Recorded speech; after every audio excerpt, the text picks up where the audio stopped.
Amen. Dressing up room. Right down here. Got to go to heaven from right down here. Amen. Amen. Don't think you're gonna wait till after you die.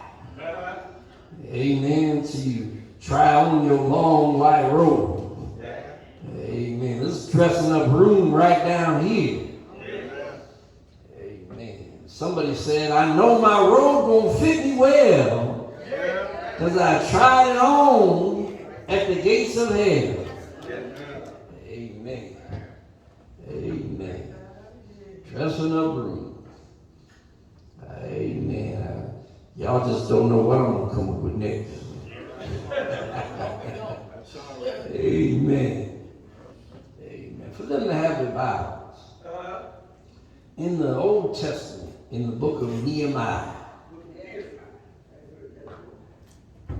Nehemiah. We want to look at the 4th chapter and the 6th verse.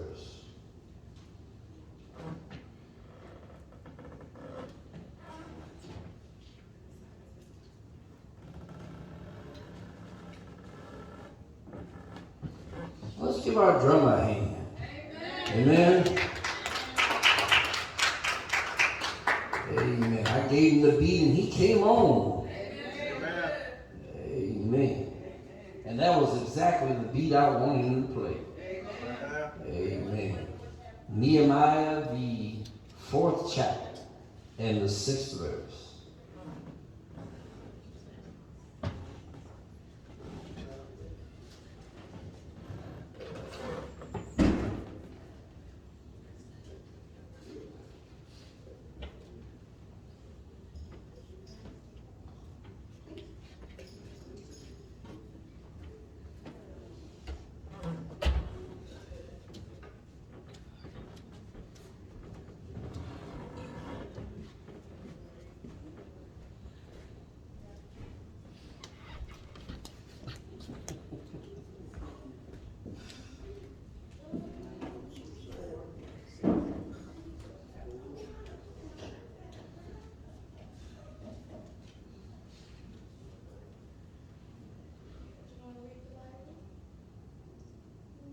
Amen. Nehemiah, the 4th chapter, the 6th verse. Amen.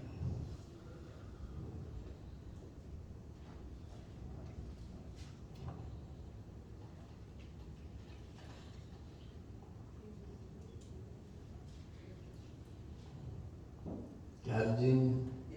All right. Brother Henderson, got it? All right. Nehemiah, the 4th chapter, the 6th verse, and let us read it together in unison, and it reads as following. So built we the wall, and all the wall was joined together unto the half thereof, for the people had a mind to work. Amen. Amen.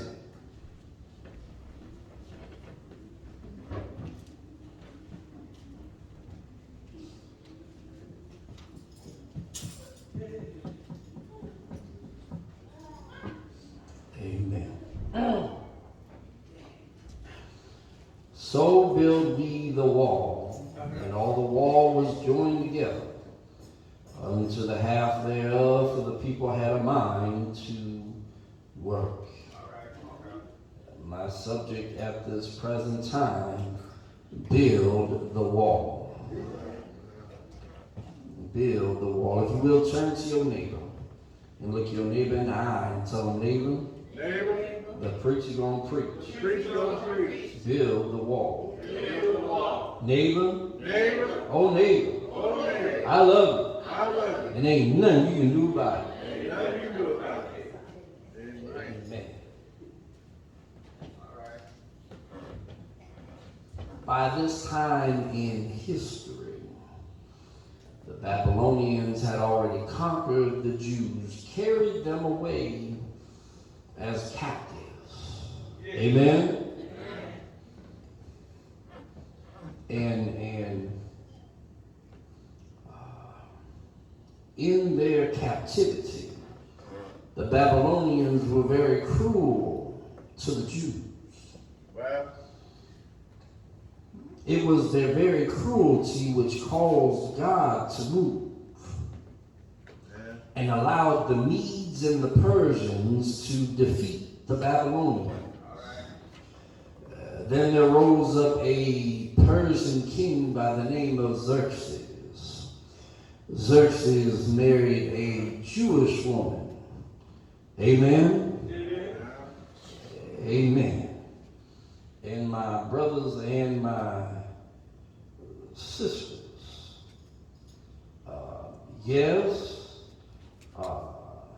he took unto him Queen Esther. And Queen Esther turned his heart unto the Jews. And so he had decreed that the Jews were allowed to go back to their homeland. So as the Jews had started to make their way back to their homeland, there was a man by the name of Nehemiah. And he began to hear whispers on the wind that the people that were there in Israel, the people that were there in Jerusalem were very wroth. They were very troubled. They were very worried because the Assyrians had came along after the Babylonians. And whatever the Babylonians had started, the Assyrians had finished. And they had torn down the walls of Jerusalem. And I don't know about you, my brothers and my sisters, but it is hard to live in this world not knowing that you have neither safety nor security. Amen? It's hard to live a life knowing that you ain't safe. It's hard to live a life under constant threat and intimidation. And Nehemiah, being very close to the king, in fact was the king's wine taster. Because in the ancient world, one of the quickest ways to the top was by assassination. In other words, if I was next in line to the throne, I wouldn't have to wait for that person to die a natural death. All I would have to do is find a way to kill them, and I would be immediately ushered to the throne to rule as the next king. And one of the easiest ways to kill somebody is either to poison their food or to poison their drink. And so Nehemiah was next to the king. Nehemiah was right there. Every time they would bring the goblet around, every time they would bring any kind of vessel around for them to drink out of, Nehemiah would be like, give me that. I'll take a drink first. And as soon as he took a drink and knew that he was fine, here you go, Cain. Here's your drink. Nehemiah being next to King Xerxes and knowing that him and Xerxes were very not only close in proximity, but in order for somebody to be your food taster or your wine taster, you have to trust them. Amen. Because you could easily just fake somebody and go, yeah, it's fine, King, it's fine. Go on, take a drink, take a drink. Take another drink, take another drink. As old Pygmy Marvin used to always say, take another drink, take another drink. Some of y'all don't even know about old Pygmy.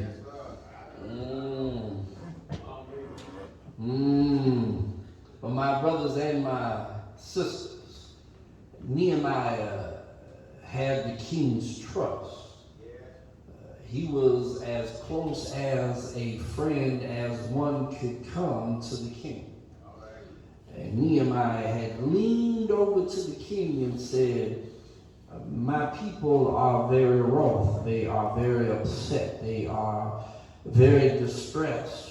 And I would like to go to my people, but since I am in such a high position to you, I'm going to need your permission to leave. Now, the king looked at him and said, well, what are you going to do when you get there? Nehemiah says, I have a plan.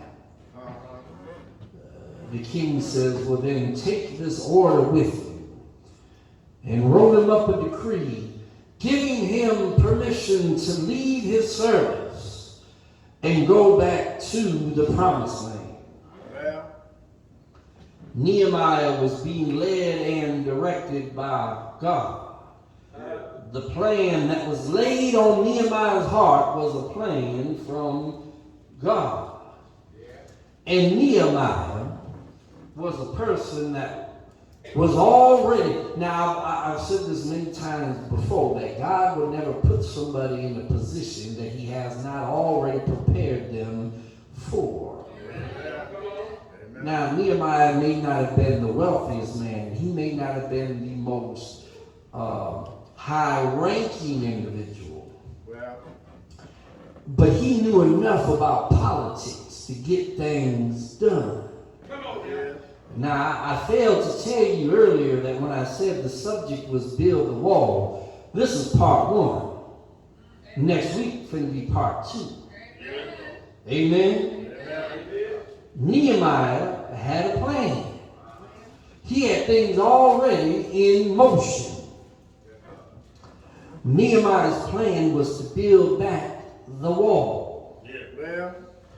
But you know, every time when you look like you trying to do good for yourself and you trying to work for the Lord, there's always some naysayers standing around trying to tear down what you're doing.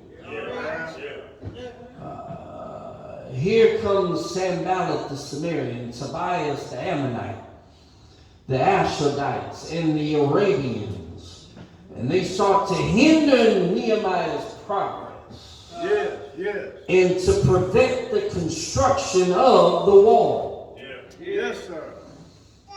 They are comfortable with the way things are. Yes, sir. You know, that reminds me of some politicians right here, right now in America. Amen.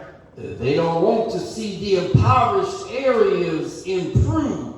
Amen. Because they're happy with the way things are right now. Yeah.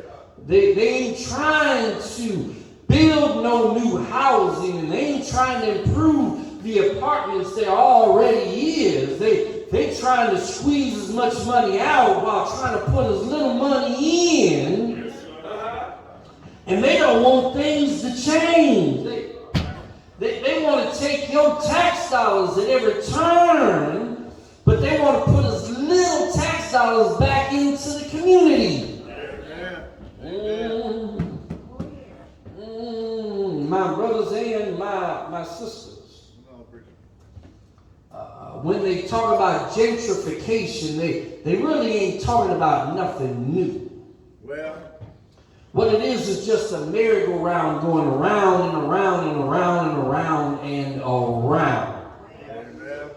Because urban sprawl, what they call urban sprawl, when neighborhoods are stretched out as far as they can and they really can't go any farther out, then what they'll do is they'll start to come back to the center of the city. And they'll start to buy up all the impoverished areas cheap. Amen. Then they'll fix up all those areas and move in and jack up the rent so high until you done lived there most of your life. Now it's too expensive for you to live in the home that you had built. Amen. It's too expensive for you to stay in the home that you own because the property taxes done ran up so high. And what happens is all the neighborhoods that they done built way out yonder, that they done lived in for 30, 40, 50 years, that they done ran into the ground. Now they done left those neighborhoods, moved into your neighborhood, fixed that neighborhood up, and now expect you to move into their hand-me-downs, and they're going to put no money out there into fixing nothing up. And when they get tired of living in where they living now, they're going to leave that ran down, move into some other area, and then expect us to move in behind them. Just playing merry-go-round and call it gentrification. I'm here to tell you, some folk don't want things to change. They don't want the wall to be built back up because it's so easy to prey on the people when the wall ain't there. For the Sumerians and for the Ammonites, the Ashdodites and the Arabians, it's so easy to run in, stab a few folk and grab everything they own and run back out without the walls there. But if the wall is there, they can't prey on the folk no more. They're not easy pickings no more. I'm here to tell you, we need to start building some walls in our communities. Now, I'm going to leave it right there for part 2 next week. But I just stopped by to tell you this morning, anytime you want to do good, Satan is always present. Anytime. Anytime you try to get your life straight, Satan always comes by and try to mess up your life.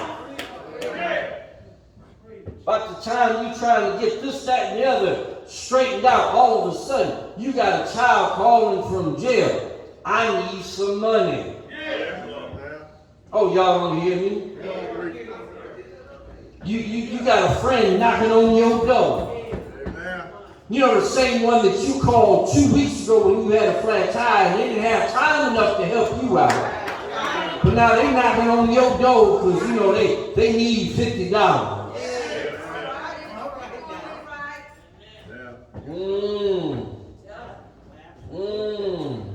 You know, sometimes we need to build up some walls.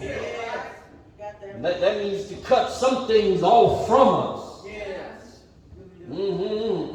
Make no mistake about it.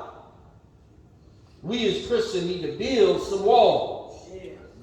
And there may come time, there may come time when we might need to build some bridges and unite with some people. Look what's going on down there in Florida. Amen. The governor down there, Ron DeSantis, or what I call Ron DeSatan. Amen. He down there trying to run all the immigrants away. Amen. And the farmers down there can't get the oranges out the orchard. Can't get the potatoes out the field. Can't get, because all the Americans they trying to hire, they don't show up on time. They don't work fast enough. After lunch break, they want to go home. They don't want to work in the heat of the day. Amen. And the crops rotting in the fields. Not only that, but you got the immigrants driving the trucks, bringing in goods and taking out goods. So the immigrants saying, we ain't going to Florida no more. So now the semis ain't going there no more. They ain't bringing nothing in, they ain't taking nothing out. And if there's ever come a time to build bridges, we need to build bridges with the Hispanic folk. And tell them, just like the NAACP said, we need to put an embargo on Florida. NAACP put out a travel advisory. Don't go to Florida. It ain't safe for black folk. NAACP. And look, if there ever was a time to build bridges, now would be that time. Amen? Amen. But there's some time we need to build some walls. And keep foolishness out of our community. I'm going to save some more of that for next week. I'm going to save some more of that for next week. Amen? Yeah. But there come times when you build bridges. Yeah. But there's other times when a bridge ain't needed. Sometimes you just need to build some walls. Yeah. That's right. And cut some things off from us. Yeah. So true. Sanballat was so upset that he saw Nehemiah working. Until he sent word by one of his servants and said, tell Nehemiah to come on down off the wall. Said, Nehemiah, look, you's a big shot now. You was a big shot in the court of the king, and you's a big shot around here. Man, look, leave this work to the peasants. Come on down from the wall and talk with us. But you know, sometimes when folk want to try to pull you off from your mission, they don't mean you no good. Because all Sanballat wanted to do was get Nehemiah off the wall and away from his people, the chosen people, so they can lay a trap for him and try to kill him. When folk try to pull you off your work, all they trying to do is kill your mission. They're trying to kill your spirit. They're trying to kill what you're trying to accomplish. But you got to tell them, just like Nehemiah said, I cannot come down. I'm doing a mighty good work. And I cannot come down. I cannot come down. I'm overseeing God's project. I cannot come down. So look, we work in shifts. When some of us work and the others stand guard. And when we working on the wall, we got our sword on our side. But when we stand and watch, we stand there with a sword and a spear. And when we work for 8 hours, we stand watch for 8 hours, and we sleep for 8 hours. I can't come down. We too busy right now. I ain't got time right now. In fact, we ain't got time to take our clothes off. We work, we stand watch, and we sleep. And we sleep in our clothes with our bows and our arrows, with our sword on our side, with our shield and our spear, just in case something pop off. Oh, y'all don't hear me? We sleep at the ready, just wishing that a sapsucker would try something. Oh, y'all.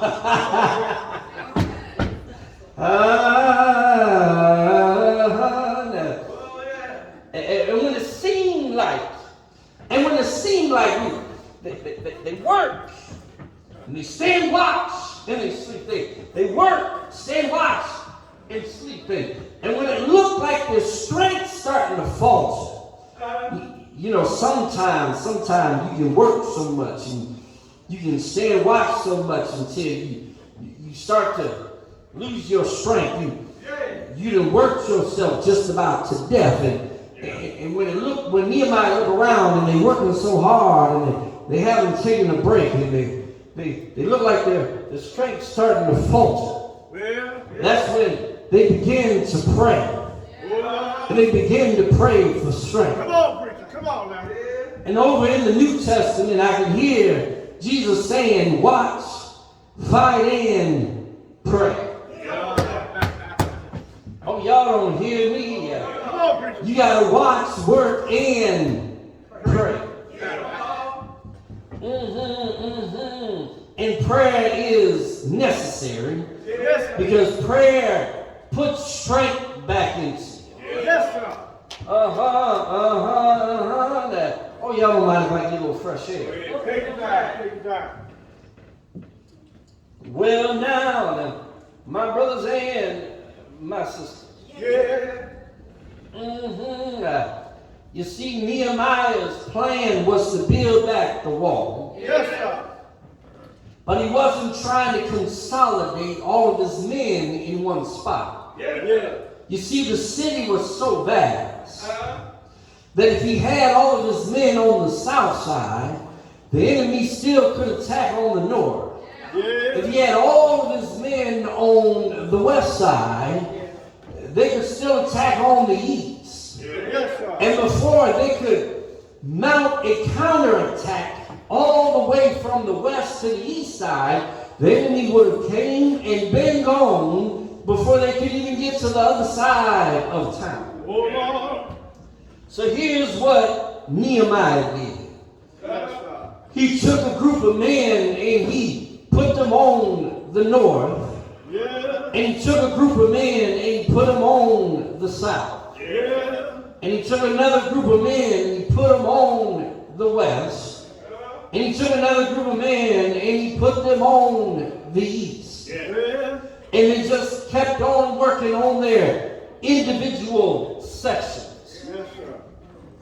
And the command was, if you hear the trumpet sound, Yeah. then if you hear it sound in the west, then those in the north and south would start to move toward the west as reinforcements to those that would be already fighting there. Yes, sir. If they was to attack in the north, then the west and the east would start to move towards the north Watch out for you. to reinforce those already fighting the enemy there. Yeah. In other words, Nehemiah had a plan. It just wasn't about building back the wall, but it was about protecting the people and themselves while building back the wall. Yeah. And Nehemiah had to make his rounds. Yeah. He had to make sure that as they built this section of wall, Yeah. that as this section of wall came around, that it was going to meet with this section of wall. And he had to come over here and make sure that this section of wall met with this section of wall. And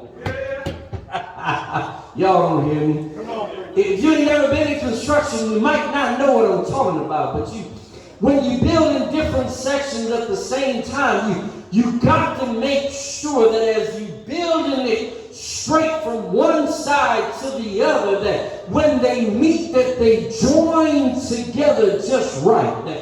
That when stones come together, that one stone falls on top of the other stone at the corner. Oh, y'all. Yes, come on, man. Come on, now. That's why Nehemiah said, I cannot come down. I got to make sure that as the builders build, they're building it right. We don't have time to do this over. Yeah. If there's one thing I've learned from the beginning, if you're going to do something, do it right from the beginning. Yes, sir. Yes, sir. Praise God. Praise God. Y'all don't mind if I get a little fresh air?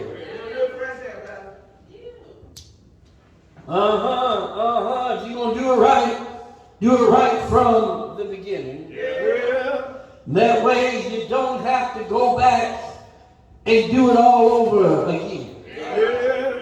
If you're going to build a wall, build it right the first time. Yeah. Then you don't have to go back, tear it down, and build it all over again. Yeah. Well, now, my brothers and my sisters, as I get ready to come to the close. Well, now, Nehemiah, the 4th chapter, the 6th verse, says, so built we the wall. Yes, sir. And all the wall was joined together unto the half thereof. Yeah. For the people had a mind to work. Well, now, my brothers and my sisters, all the wall was joined together.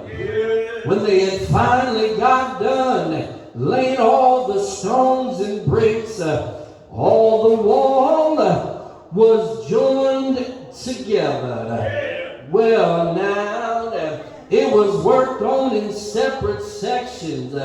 Someone doing something over here, and someone doing something over there. But it was finally able to be brought all together. And I just stopped by to tell you that my brothers and my sisters, look at somebody right here and right now. If you ain't too mean, turn to your neighbor and look your neighbor in the eye and tell your neighbor that we built the wall, and all the wall was joined together. Now, oh, my brothers and sisters, I don't know about you, but sometimes while you're trying to build, folk may look at what you're trying to do. Sam Ballard, Tobiah, and some of them other naysayers were looking at what Nehemiah was trying to do. And they said, that wall looks flimsy, that wall looks weak, it looks like a fox could jump up and knock that wall down. Good God, my Lord. But my brothers and my sisters, when folk get to talking about you and what you're doing in your life, don't pay them no mind. Just keep doing what you're doing. Building your wall in your life. And if you're doing a little something over here and doing a little something over there, don't worry about what folk got to say. Just let it just come together and watch how folk be amazed how God can bring things together in your life. My brothers and sisters, the people had a mind. They had a mind to work. Oh, my brothers and sisters, oh, when you have a mind to work, you ain't looking at the person next to you on your job to see what they doing, but you making sure that you getting your work done. When you have a mind to work, you don't mind picking up somebody else's slack, because you know the sooner the work gets done, the sooner you can get out of bed. When you have a mind to work, you don't mind coming in early and staying late. When you have a mind to work, you don't mind doing God's will. When you have a mind to work, you don't mind working for the Lord. Yes, yes. Sometimes here at Resurrection, we don't always do things the best and most efficient way. Sometimes we walk on each other's toes. Sometimes we bump into each other. Sometimes we do things that somebody else already did. But that's alright, and that's okay. Because if somebody doing something over here, and somebody doing something over here, and somebody doing something over here, and somebody doing something over here, God will find a way to bring it all together.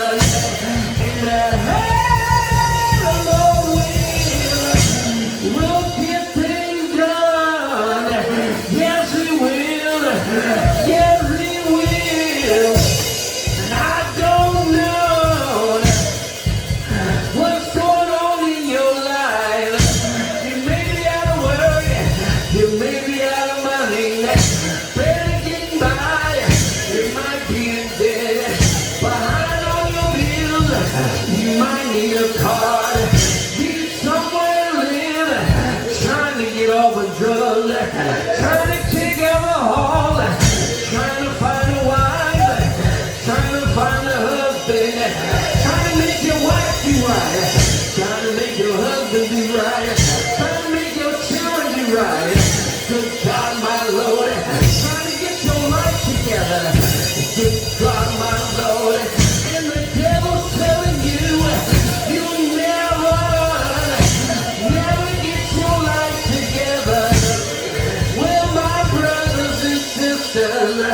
I need you to tell Satan, I'm gonna build my wall. I'm gonna build my wall of my dream. I'm gonna build my family. I'm gonna build my spiritual life. I'm gonna build my home on that other shore. My heart is fixed, my mind's made up. I'm going on with Jesus anyhow. And victory, victory shall be mine. Yeah, yeah, yeah, yeah.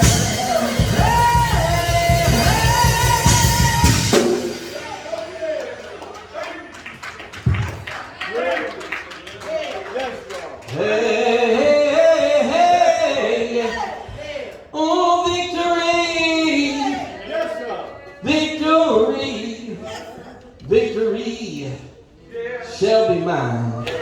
The doors is open. The doors is open. Victory is mine. Victory is mine.